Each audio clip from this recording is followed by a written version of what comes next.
श्रोते हो नमस्कार. आजच्या वृत्तविशेष कार्यक्रमात आपलं मनपूर्वक स्वागत. श्रोते हो, देशाला स्वातंत्र्य मिळाल्यानंतर 26 नोव्हेंबर 1949 रोजी भारतानं औपचारिकपणे संविधान अर्थातच राज्यघटना स्वीकारली आणि 26 जानेवारी 1950 रोजी राज्यघटनेची अंमलबजावणी सुरू झाली. आता भारतीय राज्यघटनेचं अमृत महोत्सवी वर्ष साजरं होत असताना देशाच्या संसदेतही राज्यघटनेच्या 75 वर्षांच्या गौरवशाली प्रवासावर सध्या चर्चा सुरू आहे. त्यानिमित्तानं राज्यघटनेचं महत्त्व आणि नागरिकांच्या जीवनात राज्यघटनेची भूमिका याबाबत आपण जाणून घेणार आहोत. श्रोते हो, भारतीय राज्यघटनेत सार्वभौम, समाजवादी, धर्मनिरपेक्ष, लोकशाही, प्रजासत्ताक या संकल्पना नमूद केल्या आहेत. तसंच न्याय, स्वातंत्र्य, समानता आणि बंधुता याही उद्दिष्टांचा समावेश करण्यात आला आहे. गेल्या 75 वर्षात देशाच्या विकासात आणि जडणघडणीत या तत्वांचं महत्त्व अधोरेखित झालं आहे. देशाच्या विकासात राज्यघटनेचं महत्त्व कायम राहणार आहे. प्रधानमंत्री नरेंद्र मोदी यांनी सुद्धा अशाच भावना व्यक्त केल्या आहेत. साथियों, हमारा संविधान हमारे वर्तमान और हमारे भविष्य का मार्गदर्शक है। बीते 75 वर्षों में देश के सामने जो भी चुनौतियां आई हैं, हमारे संविधान ने हर उस चुनौती का समाधान करने के लिए उचित मार्ग दिखाया है। इसी कालखंड में आपातकाल जैसा समय भी आया और हमारे संविधान ने लोकतंत्र के सामने आई इस चुनौती का भी सामना किया।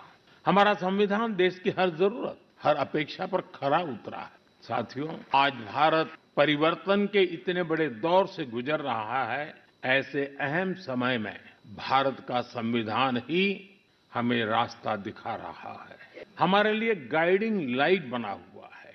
साथियों, भारत के भविष्य का मार्ग अब बड़े सपनों, बड़े संकल्पों की सिद्धि का है। आज हर देशवासी का एक ही ध्येय है, विकसित भारत का निर्माण।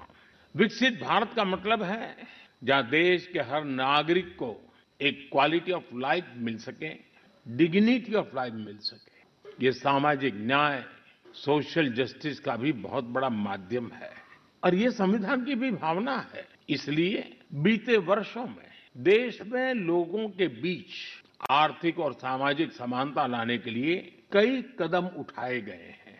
श्रोते हो, प्रत्येक व्यक्तीला सुसंस्कृत जीवन जगण्यासाठी आणि व्यक्तिमत्व विकासासाठी काही स्वातंत्र्य आवश्यक असतात. भारतीय राज्यघटनेत नागरिकांच्या मूलभूत हक्कांच्या रक्षणाची तरतूद केली आहे.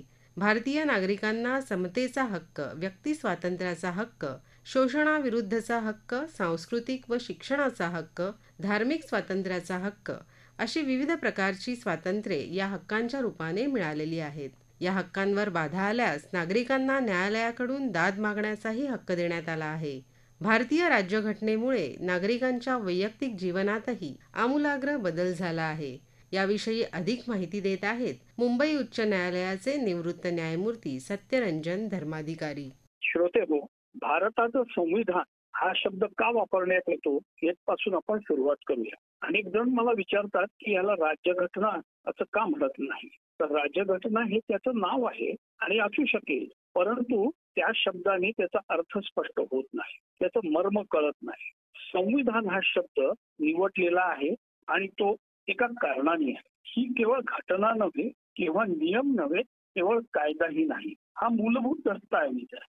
हा राष्ट्राचे मूळ, आदर्श, पायंडे आणि राष्ट्राची घडण ही संकल्पना आपल्याला स्पष्ट करतो. देश आणि राष्ट्रामध्ये फरक आहे. देश ही भौगोलिक संकल्पना आहे, राष्ट्र ही लोकांची आणि निरंतर एकत्र राहण्याची प्रक्रिया आहे. त्यांनी ते घडवायचं आहे आपल्याला.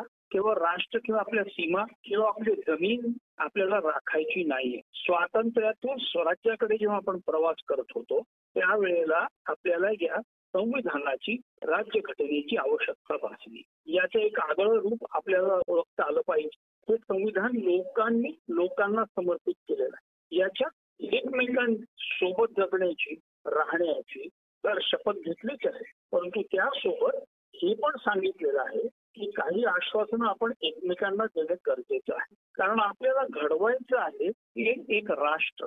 कसा त्याचा आधार राहील? ते सार्वभौम राहील, समाजवादी राहील, धर्मनिरपेक्ष राहील, लोकतांत्रिक राहील आणि गणराज्य असेल, ज्याच्यात सगळीकडे लोकांचा सहभाग असेल, लोक एकमेकांना हे आश्वासन देत आहेत की तुम्हाला न्याय मिळेल, तुमचं स्वातंत्र्य अबाधित राहील. आणि कुठला न्याय? सामाजिक, आर्थिक आणि राजकीय. स्वातंत्र्य कसं? तर तुमचं विचाराचं, अभिव्यक्तीचं, श्रद्धेचं आणि तुम्ही जे करणार ते पूजा, आराधना, उपासनेचं तुमची समानता राहील. आणि समानता कशी? तर संधीची आणि दर्जाची. आणि तुम्हा सर्वांमध्ये आपण एक अधिक एक मूल्य आपल्याला करायचं होतं आणि ते सुद्धा त्याच्यात समाविष्ट करायचं होतं आणि ते म्हणजे बंधुत्व. असं बंधुत्व जे राष्ट्राची प्रतिष्ठा आणि व्यक्ती आणि राष्ट्राची प्रतिष्ठा ही नेहमीच अशा पद्धतीने वाढते की देशाची एकता आणि एकात्मता अबाधित राहील. तेव्हा हे सगळं हमी देणारं, आश्वासन देणारं, नागरिकांनी नागरिकांप्रती समर्पित केलेलं आपलं संविधान आहे. हे इतकं सर्वस्पर्शी आणि सर्वव्यापी आहे की त्याचं स्वरूप आपल्या 22 भाग आणि 395 अनुच्छेदात आपल्याला दिसतं. सगळं काही हे आपल्याला देणगी रूपात आहे. जनतेने, लोकांनी हे ओळखलं पाहिजे.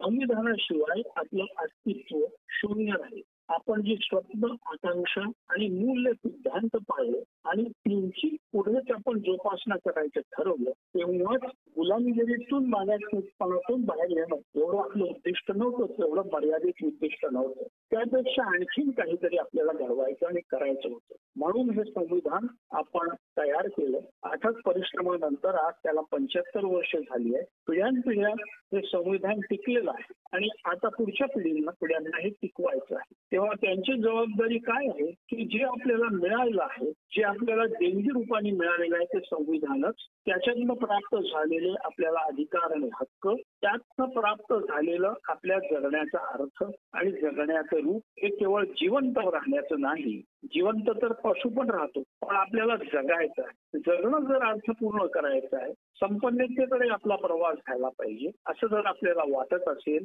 तर आपल्याला जे जे काही मिळालेलं आहे ते टिकवण्याची जबाबदारी आपल्यावर आहे. म्हणून मूलभूत हक्क, मूलभूत अधिकार, मूलभूत असे कर्तव्य सुद्धा या संविधानात दिलेले आहे. आपल्याला मिळालेली सगळी राज्य व्यवस्था, न्याय यंत्रणा, आपल्याला मिळालेले पद जी आहेत, संविधानिक पद आणि अधिकारी, ही निर्मितीच आहे या संविधानाची, ज्याच्यामध्ये राज्यांचे संबंध अगदी आपला दररोजच्या जगण्याचा प्रश्न येतो तेव्हा बजेट हा शब्द आपल्याला माहिती असतो. बजेट सुद्धा कसं असावं, त्याचं स्वरूप काय असावं हे संविधानात अधोरेखित केलेलं आहे. आपल्याला जगण्याचा हक्क म्हणजे केवळ जिवंत राहण्याचा हक्क दिलेला नाही, तर आपल्याला तो हक्क आणखीन प्राणवान केलेला आहे. जिवंत पशु राहील, आपण जगू आणि जगताना आपल्याला काय लागेल तर आपल्याला आपल्या प्राथमिक मूलभूत गरजा या पूर्ण झाल्या पाहिजे. त्या पूर्ण आपण सुद्धा करता आल्या पाहिजे आपल्याला. म्हणून सगळ्या बालकांना प्राथमिक शिक्षण देणं हे आता मूलभूत हक्कांमध्ये समाविष्ट आहे. त्यांचा मूलभूत हक्क बालकाला सुद्धा नागरिक मानणारं हे संविधान आहे आणि त्याच्यामध्ये बालकाचे जे प्राथमिक शिक्षणाचे अधिकार आहेत 6 ते 14 या वयोगटातले, ते शिक्षण जे आहे ते मोफत राहील, पण ते सक्तीचं सुद्धा राहील. ते पालकांवर बंधनकारक आहे की त्यांनी त्याला शिक्षण दिलंच पाहिजे. त्यासोबत लागणाऱ्या आपल्याला गरजा असतात, जी म्हणजे आपल्याला आपलं आरोग्य असतं, आपले वस्त्र असतात, निवारा असतो. निवाऱ्याचा हक्क मान्य केलेला आहे आपल्या जगण्याच्या. न्याय मिळवण्याचा हक्क सुद्धा जगण्याच्या हक्कात निहित आहे. सर्वोच्च न्यायालयाने त्याची व्याख्या आणखी वाढवली आहे, त्याची व्याप्ती वाढवली आहे. ही केवळ आपल्यासाठीच, पण आपल्याला मिळणारं हे सुद्धा टिकवण्याच्या जबाबदारी सोबत आहे. सगळे अधिकार अमर्यादित, अनिर्बंधित असे नाहीत. श्रोते हो, लिंग समानता हा आपल्या राज्यघटनेचा अतिशय महत्त्वाचा भाग आहे. राज्यघटनेच्या निर्मिती प्रक्रियेतच आपल्याला लिंग समानता दिसून येते. घटना समितीत एकूण 289 सभासद होते आणि त्यामध्ये 15 महिलांचा समावेश होता. त्या काळात स्त्रियांसंबंधी समाजाची मनस्थिती, यामुळे सार्वजनिक जीवनात महिलांचा सहभाग तसा नगण्यच होता, पण तरीही राज्यघटनेच्या निर्मितीत महिलांचं महत्त्वाचं योगदान राहिलं आहे.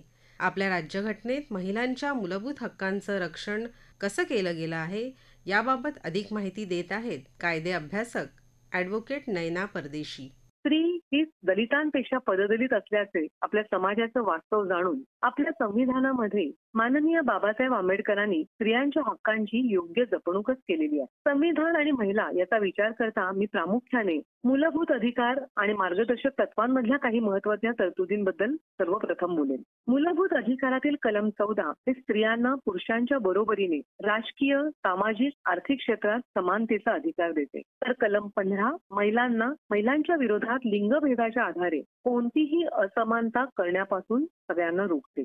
कलम 16 नुसार महिलांनाही इतर नागरिकांप्रमाणे सार्वजनिक क्षेत्रात समान संधीचा अधिकार देण्यात आलेला आहे. तर कलम 21 जेही मूलभूत अधिकारातच समाविष्ट आहे, हे महिलांना जगण्याचा आणि त्याहीपेक्षा महत्वाचं म्हणजे सन्मानाने जगण्याचा अधिकार प्रदान करते. संविधानाची जी मार्गदर्शक तत्व किंवा ज्या directive principles of state policy आहेत त्याच्या 39 अ मध्ये असं नमूद केलेलं आहे की स्त्रियांना पुरुषांच्या बरोबरीने जगण्यासाठी जी संसाधने आणि त्यासाठीच्या ज्या संधी आहेत त्याच्यामध्ये समान प्रवेशाचे अधिकार दिले पाहिजे. तर कलम 39 ड मध्ये असं नमूद केलं आहे की समान कामासाठी महिलांना देखील समान पगाराच्या संधी पुरुषांच्या जोडीने उपलब्ध झाल्या पाहिजे. कलम 42 नुसार राज्यांनी स्त्रियांना न्याय व मानवी वर्तणूक द्यावी तसंच बाळंतपणाचे फायदे द्यावेत हे स्पष्टपणे नमूद करण्यात आलेलं आहे. कलम 51 मध्ये महिलांच्या सन्मानाला धक्का लागेल अशा वर्तणुकीचा राज्यांनी त्याग करावा हे देखील अतिशय निसंदिग्ध शब्दात सांगितलेलं आहे.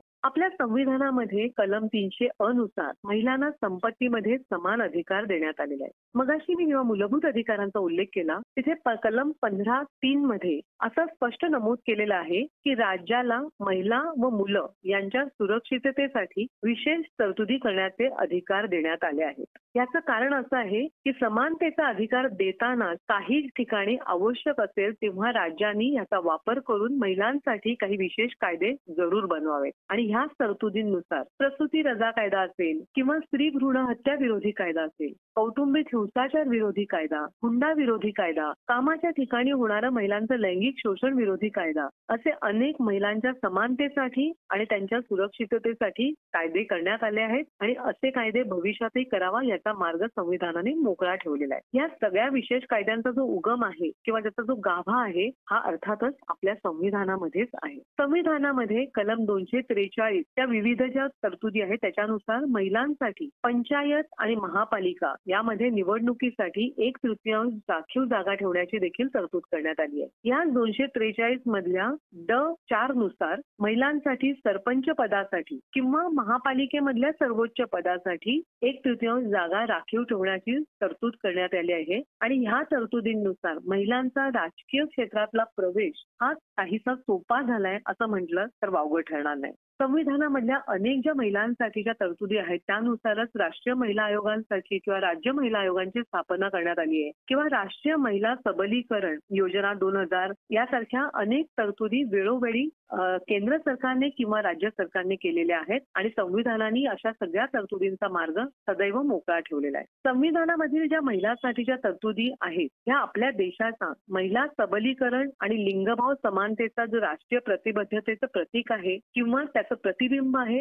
असं आपण नक्कीच म्हणू शकतो. श्रोते हो, भारतीय राज्यघटना ही लोकशाहीचा आधार आहे. देशात राज्यकारभार कसा व्हावा याचं नियमन तसंच नागरिकांच्या मूलभूत हक्कांचं संरक्षणही राज्यघटना करते. राज्यघटनेत लोकांच्या सामूहिक आकांक्षाही प्रतिबिंबित होत असतात. देशाच्या प्रगती आणि विकासासाठी राज्यघटना ही एक महत्त्वाचा मार्गदर्शक दस्तऐवज आहे. त्यामुळे प्रत्येक नागरिकानं नतमस्तक व्हावं असा हा ग्रंथ आहे. श्रोते हो, आपला वृत्तविशेष हा कार्यक्रम आपण न्यूज ऑन AIR या ॲपवर लाईव्ह ऐकू शकता. यासोबत आमच्या मुंबई एअर न्यूज या यूट्यूब वाहिनीवर कार्यक्रमाचं ध्वनिमुद्रण आपल्याला कधीही ऐकता येईल. याबरोबरच आजचा वृत्तविशेष हा कार्यक्रम संपला. हा कार्यक्रम आकाशवाणी मुंबईच्या प्रादेशिक वृत्त विभागानं सादर केला. संपादक आणि सादरकर्त्या सरस्वती कुवळेकर, निर्मिती गुरुनाथ तेरवणकर, समन्वय आणि लेखन मनीष कुलकर्णी आणि निवेदन मनीषा देवणे.